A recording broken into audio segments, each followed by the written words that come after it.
Bonjour à toutes et à tous et bienvenue dans À cœur ouvert, une émission pour les hommes et les femmes désireux de partager leurs témoignages personnels sur leurs défis et leurs épreuves au quotidien, depuis l'enfance jusqu'à l'âge adulte en passant par l'adolescence. Nous parlerons de défis d'ordre professionnel, familial ou sentimental afin d'édifier plus d'un et leur montrer qu'ils ne sont pas tout seuls et qu'ils peuvent s'en sortir malgré les situations qu'ils traversent. Et bien sûr, nous partageons tout cela à cœur ouvert. Bonjour à tous, moi je m'appelle Laetitia et aujourd'hui je vais vous partager mon témoignage sur comment j'ai mis Dieu au défi à un moment de ma vie où j'étais un peu perdue. Alors pour contextualiser le tout, moi j'ai grandi dans la région de l'Est de mon pays au Cameroun, au sein d'une famille chrétienne. Ma famille et moi en fait, on était membres d'une église presbytérienne et mes études secondaires aussi, je les ai faites dans une école catholique. Donc très vite en fait, je me suis familiarisée avec les choses de Dieu. Et voilà, à la maison aussi, chaque matin, on faisait des prédications où chacun de nous, à tour de rôle, parlait un peu de méditait sur un passage et expliquait en fait comment il a compris le passage.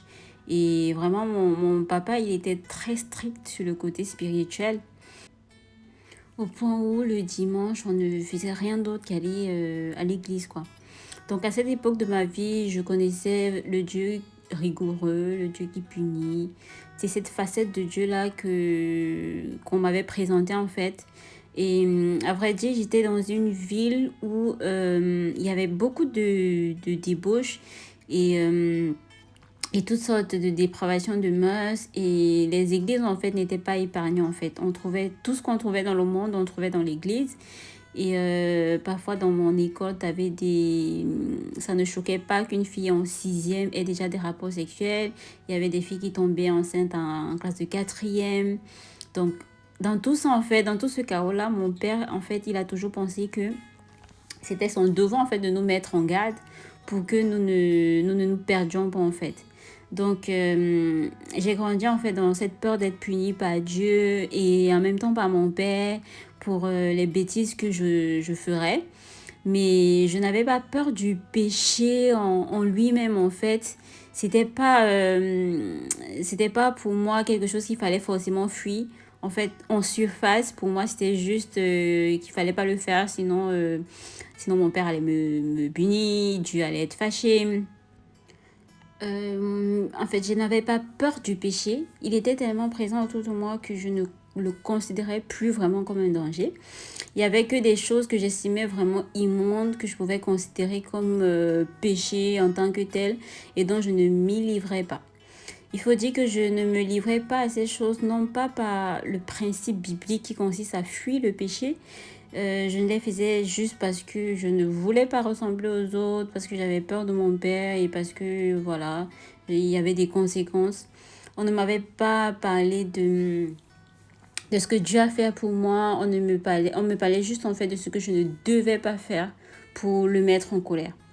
Donc mon père nous disait toujours face à la débauche qu'il y avait autour de nous que si jamais ma soeur et moi tombaient enceintes sous son toit, donc quand on était chez lui, il allait nous renier. Et donc je m'étais fait la promesse de me préserver en fait jusqu'à ce que je quitte la maison de mon père. Étrange. Ouais, étrange parce que malgré le fait que j'étais entourée de tout ce qui constituait la religion et tout, personne à cette époque-là en fait ne m'avait dit que le principe en fait c'était de se préserver jusqu'au mariage et pas jusqu'à ce que tu quittes ta maison de ton père. Donc franchement je rends grâce à Dieu pour mon papa parce que je pense que c'est, vu le contexte dans lequel j'ai grandi, vu l'endroit où j'ai grandi, c'était en fait ce qu'il me fallait durant cette saison-là pour ne pas me perdre. Et je pense que Dieu savait qu'il y aurait d'autres personnes qui se chargeraient de la suite en fait plus tard. Durant toute cette période de ma vie, la seule fois où j'entendais parler du Saint-Esprit, c'était quand on parlait de la Trinité, ou quand ce mot apparaissait dans les lectures de la Bible. On ne m'avait jamais parlé de ce qu'il était, de ce qu'il faisait, de son lieu de résidence. Tout ce que je savais, c'est que Jésus était mort à la croix pour mes péchés, pour me sauver. Je ne savais même pas ce que c'était que d'être sauvé. Et vu qu'il fallait que je fasse un maximum de choses pour que Dieu ne soit pas en colère contre moi. En tout cas, moi, je connaissais plus le principe de la balance entre tes bonnes actions et tes mauvaises actions. Et du coup, ce qui emportait était ce qui allait être retenu contre toi.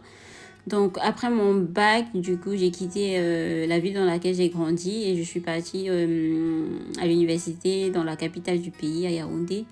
Et je pense que Dieu avait tout orchestré à la perfection. En tout cas, avec le recul, c'est ce que je pense. J'ai donc obtenu une bourse dans une grande école à Yaoundé. Et c'est là, en fait, que j'ai réellement commencé à comprendre mieux le christianisme.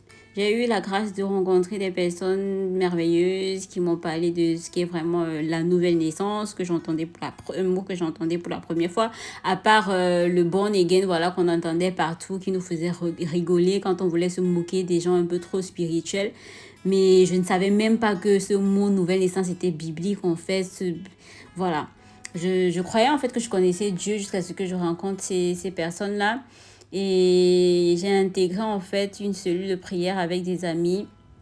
Et il y avait une brochure qui parlait des premiers pas avec Dieu dans mon souvenir, si je me rappelle bien.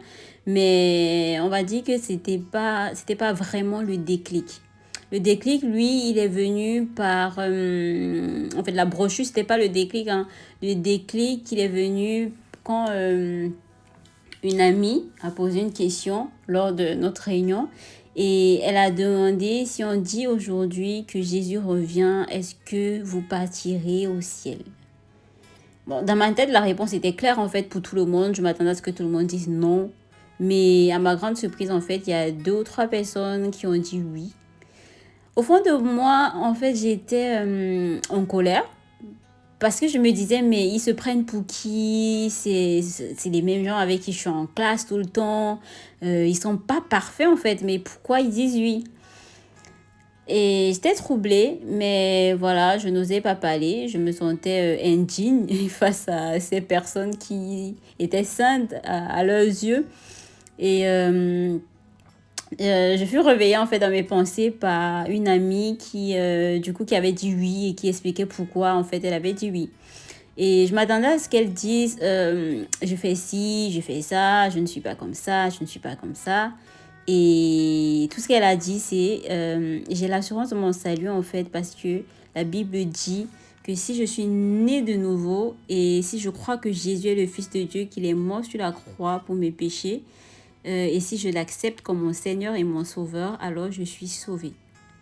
Et ensuite, elle a ajouté ce verset qui a vraiment saisi mon cœur et que j'ai gardé vraiment précieusement au fond de moi, qui est 2 Corinthiens 5, 17. Si quelqu'un est en Christ, il est une nouvelle créature. Les choses anciennes sont passées, voici, toutes choses sont devenues nouvelles. Franchement, c'était tellement beau. C'était merveilleux ce que je venais d'entendre. J'avais l'impression de ne plus avoir peur de Dieu, en fait.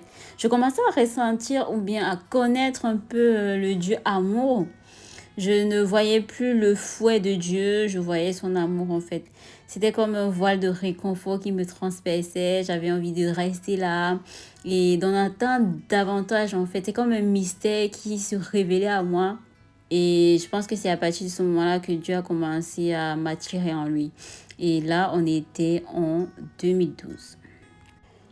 J'avais reçu quelque chose de plus au sujet de Dieu. J'avais vu son amour et j'avais compris que le pardon des péchés que j'ai reçu de lui et que si je le connaissais comme mon Seigneur et mon Sauveur, alors j'étais déjà sauvée. Mais jusque-là, je n'avais rien compris du Saint-Esprit. Bon, j'en avais plus entendu parler qu'avant, c'est sûr. Mais à part le fait que mes péchés étaient pardonnés par le sang de Christ, je ne voyais pas en quoi cela pouvait me rendre à l'image de Christ. Bon, la seule bonne nouvelle était, tu n'es pas parfaite. et qu'importe ce que tu fais, en fait, Dieu va te pardonner. Et je pense que c'est à cette période-là que j'ai abusé de la grâce de Dieu. Je ne cherchais même pas à être une imitatrice de Christ. Je cherchais juste à profiter de mon stock de pardon. En fait, cette nouvelle connaissance-là, je l'ai mal comprise, on va dire. Je me suis dit, ah ouais, Dieu pardonne, Dieu est amour. Du coup, je peux un peu me lâcher et faire ce que je veux. Après tout, il fallait juste que je confesse ce que j'avais fait. Et voilà, je serais pardonné. Mais la repentance, en fait, ne suivait pas. C'était je demande pardon, je recommence, je demande pardon, je recommence. Toutes les choses, en fait, que la peur m'avait empêché de faire, la connaissance du pardon de Dieu m'a autorisé à les faire. Et franchement, quand je pense à ça, je me dis, mais en fait, toi, tu comprenais les choses comment, en fait? Je comprenais rien du tout. Je pense qu'à cette époque-là, je ne comprenais vraiment rien du tout. Mais en tout cas, malgré tout ça, je sentais quand même une absence de paix. Et je sentais qu'il y avait quelque chose que je n'avais pas compris, quelque chose manquait en fait. Et pas de bol, à cette période-là, je suis en relation avec un garçon qu'on va appeler Thomas. Donc Thomas, lui, il ne s'intéresse pas aux choses de Dieu. Je lui parle parfois de Dieu. Je ne sais pas si c'est pour avoir la conscience tranquille ou pour que, comme moi, il essaye au moins de saisir la grâce qu'apporte son stock de pardon. Mais voilà, il ne voyait, il n'allait pas dans mon sens et parfois il en riait. Et chose qui était normale parce que je voulais qu'il se rapproche de Dieu, mais je pense que moi-même, il ne voyait pas forcément quelque chose de Dieu en moi, en fait. Voilà. Donc, cette relation-là, elle a duré en tout 5 ou 6 ans. Donc, dans les 3 ou 4 derniers à distance.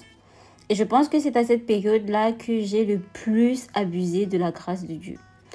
En voulant me prendre pour la personne par qui Thomas allait rencontrer Dieu, je m'enfonçais en fait plus qu'autre chose. Pendant que nous étions ensemble dans la même ville, du coup, avant qu'il ne parte, j'ai fait des choses que je n'aurais jamais imaginé faire. Des choses que même les païens peut-être ne font pas. Mais voilà, ça c'est vraiment long et je réserve cette partie-là vraiment pour un autre témoignage parce que c'est vraiment long à expliquer. Et voilà, ces choses-là que j'avais faites me condamnaient en quelque sorte à rester dans cette relation. En tout cas, c'est ce dont le diable m'avait convaincu à l'époque.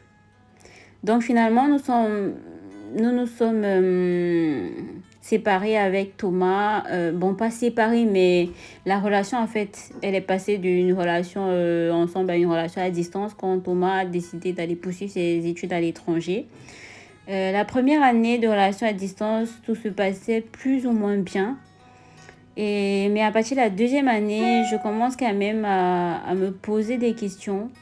Est-ce que je ne dois pas mettre un terme à cette relation? Est-ce que je l'aime vraiment? Ou alors c'est tout le passif en fait qu'on a ensemble qui m'empêche d'arrêter la relation.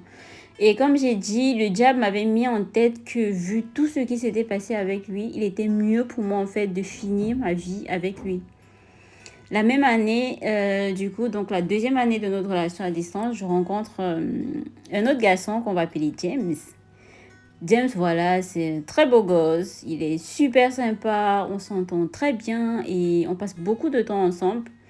On a nos délires et voilà, je pense qu'on commence à ressentir des choses l'un pour l'autre. Et James, c'était plutôt quelqu'un qui me respectait, il m'aimait beaucoup, il me faisait rire. Bref, en fait, je pense qu'il m'apportait quelque chose que je n'avais pas avec Thomas, en fait. Mais le problème fondamental, en fait, il reste le même. James, il n'est pas né de nouveau. Donc, tout comme Thomas, James, il n'est pas né de nouveau. Même si je me rends compte que moi-même, je n'étais pas vraiment née de nouveau. Et c'est fou parce que si tu regardes en fait à cette période-là, les trucs que je postais sur Facebook et je même su peut-être sur mes statuts WhatsApp, tu te serais dit en fait que cette fille en fait elle est née de nouveau. Mais franchement, c'était des apparences de piété, mais au fond, il n'y avait rien du tout. Donc, il n'est pas non plus quelqu'un qui cherche Dieu. Et là, je me dis, à quoi bon laisser ma relation actuelle, en fait, pour être au final dans le même style de relation. Et comme on dit souvent, vaut mieux le démon que tu connais que l'ange que tu ne connais pas. Après, je risque de me mettre avec James, alors que, ouais, peut-être James finira par être pire que Thomas et tout. Donc, finalement, je ne me mets pas en couple avec James. Et heureusement pour moi, c'était la fin d'année de Master 2. Et donc, le fait de ne plus le voir tout le temps a facilité les choses. Il a accepté que c'était impossible entre nous, mais voilà, nous sommes restés amis. Donc, pendant les vacances, les vacances de cette année-là, Thomas revient finalement au Cameroun. Donc, nous sommes en 2016, je crois. Thomas revient au Cameroun pour les vacances. On se voit et je me rends compte en fait que tout a changé en fait. Je pense que les messages, les échanges à distance nous permettaient de rester à flot, mais au fond, je ne sais même plus si je l'aime, vu ce qui s'était passé avec James. J'ai aussi des doutes sur le fait qu'il soit honnête avec moi. Finalement, on a eu une grosse dispute pendant son séjour des grosses incompréhensions qui font qu'on se sépare en fait. Et pas en bon terme. Donc on se sépare vraiment de très très très mauvais termes. Et voilà, nous sommes en 2016 comme je disais, après 4 ans de relation. Donc moi, je reste seule après ça et je décide de me rapprocher de Dieu comme je peux. Mais honnêtement, je ne suis pas à 100%. Je commence à comprendre que ça n'a pas forcément un truc à voir avec les gens que je fréquente. Mais voilà, que je suis peut-être pas quelqu'un de bien au fond moi-même. Et le diable dans sa ruse, en fait, me rappelle tout ce qui s'était passé avec Thomas et me dit, en gros, je t'ai dit que de toute façon, tu es condamné à rester avec lui. Finalement, en 2017, Thomas me contacte lorsqu'il revient à nouveau au Cameroun. Et franchement, je pense que à cette période-là, j'étais vraiment déjà avancée dans ma recherche de Dieu. Et j'ai réussi à refuser de le voir durant tout son séjour, malgré les appels, malgré le harcèlement. J'ai refusé de le voir. Et il finit par rentrer du coup sans qu'on se rencontre. Mais on arrive quand même à garder contact. Donc, on recommence un peu à s'écrire, mais vraiment comme des amis.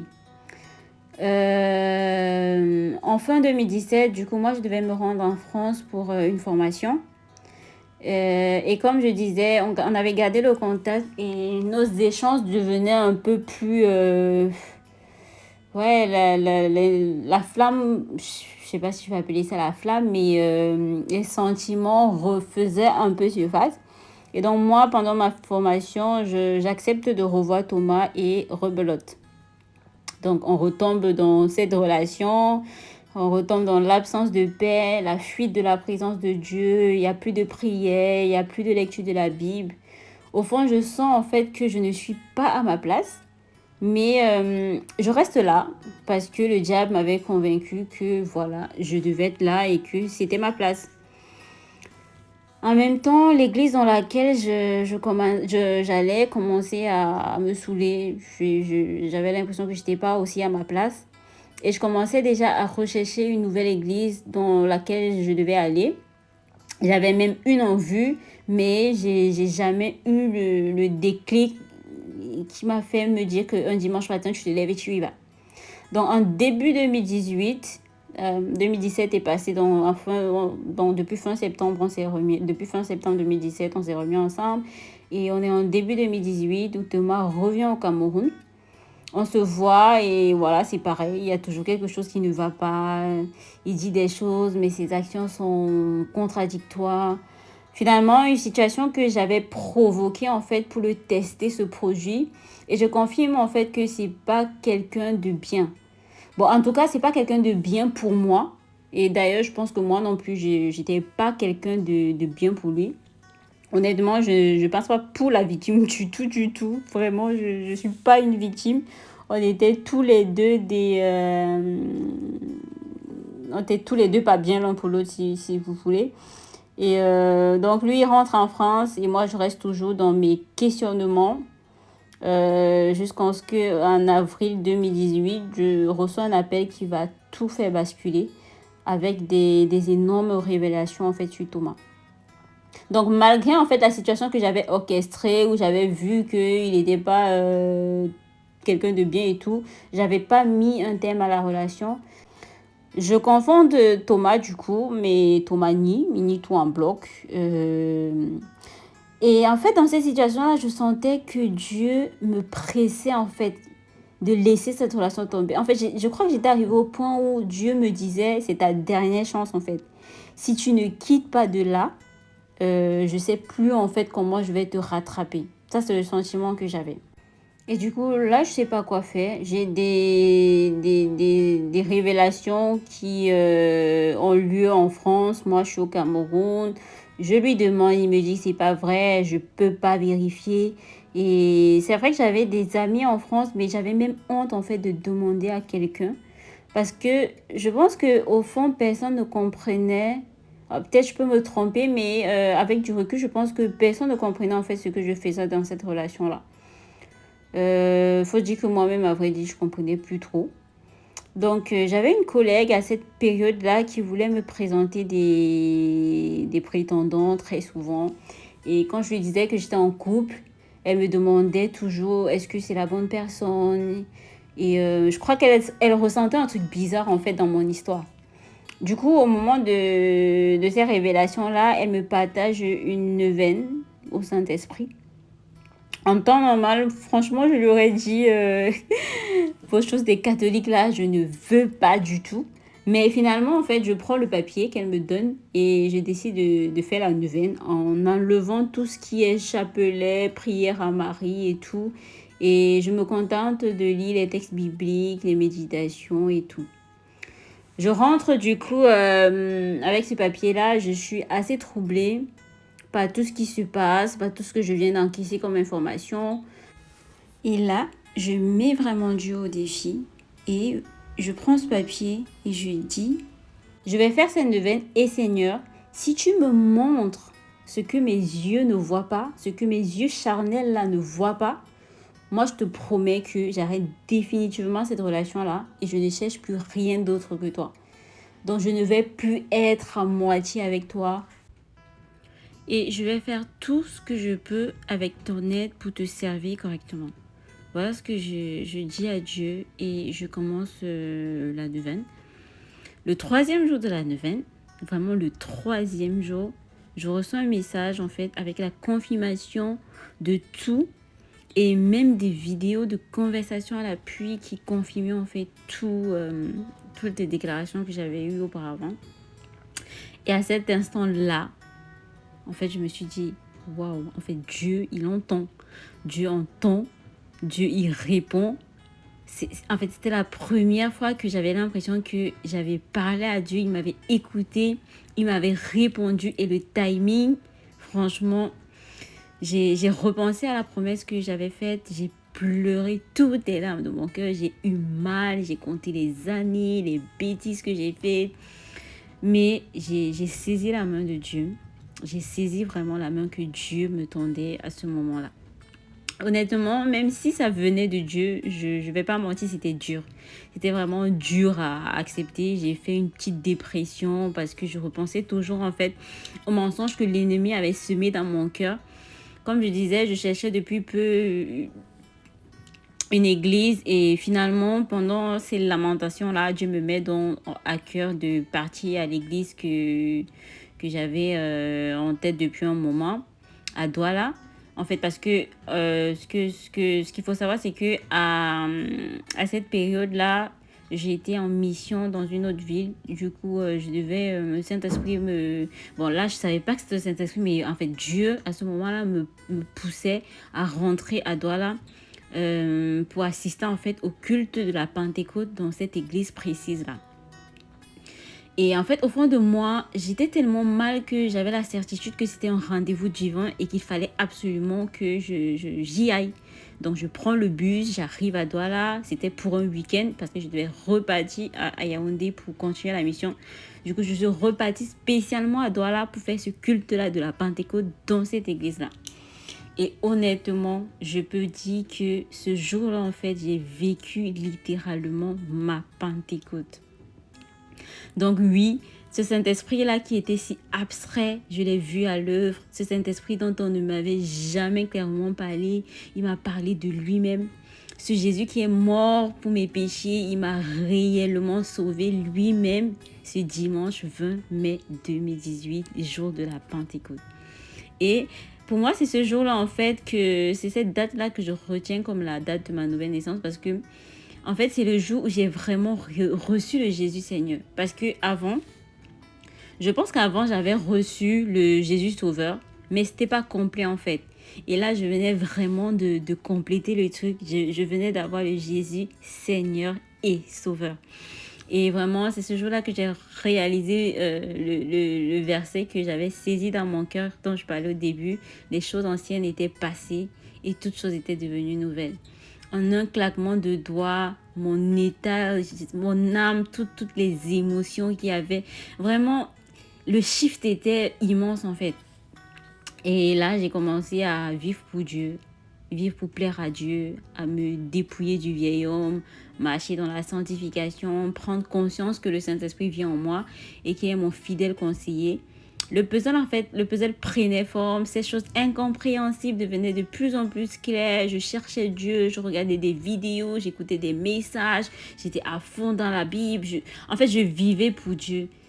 Il y avait même plus question de garçon, ça ne m'intéressait plus à ce moment-là.